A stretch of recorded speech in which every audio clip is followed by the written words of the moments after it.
It's even raining outside, how appropriate. Want to know a secret about living in Oxford? Whenever you walk past bodies of water, you look for other bodies. There are many secrets the City of Dreaming Spires has yet to divulge, such as, are there really crocodiles in the sewers? And where did all the Olympic ping pong balls go? But the journalistic institution, the Oxford Mail, published one that I, an armchair detective even halfway across the world from my home city, could have a go at. This is the untold story of the venomous snake that rampaged Oxford in the summer of 2024.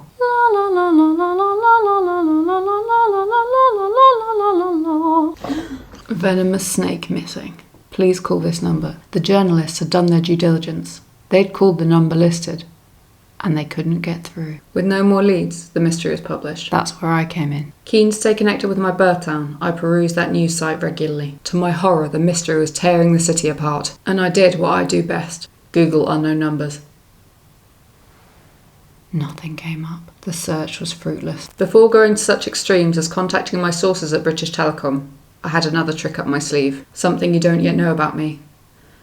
In a previous life, I was a picture researcher. Heart pounding, I prayed to the internet overlords and screenshotted the poster. I then masked my IP address, opened an incognito browser, didn't want that snake hunting me down, and reverse image searched. After a few tentative moments,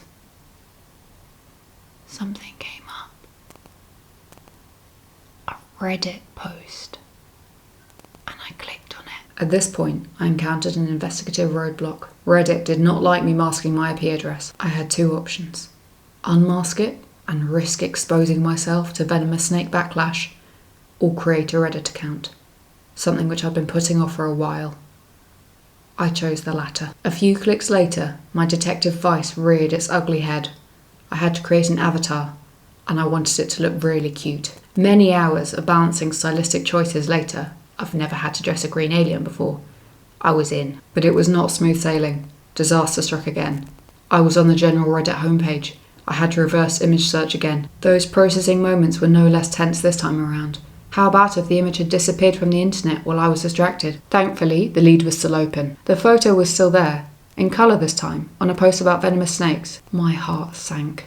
Looks like the creature that was tearing apart the residents of Oxford was venomous after all. I had to be sure it was the same picture. I'm not very well versed in telling snakes apart, so I cross-referenced it by eye. The pose was the same, the positioning was the same, and even the box that it was in was the same, at the same angle.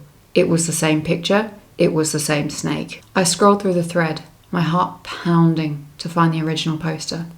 Where were they located? What were they posting about? Was it the same thing? Were they saying they were missing this snake? But something caught my attention. They were in North Carolina, half a world away from Oxford. Did that mean this was a hoax? Fake news? Had the poster moved? Was it even their snake? Had the snake been a victim of snake napping? I had to find out, so I employed another tool at my disposal: my fingertips. Hello, is this your snake? The other thing I noted was the date the picture was taken.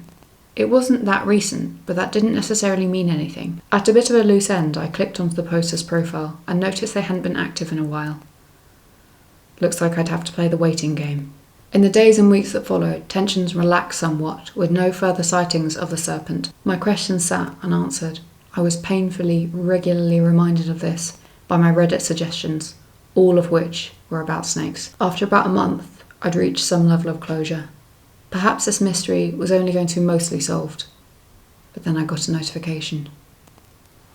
The poster had replied to my comment. It was their snake, and they made no mention of it being either missing or them having moved to the UK. Without breaching internet etiquette and asking for a stranger's phone number on Reddit, this was about as good as I was going to get.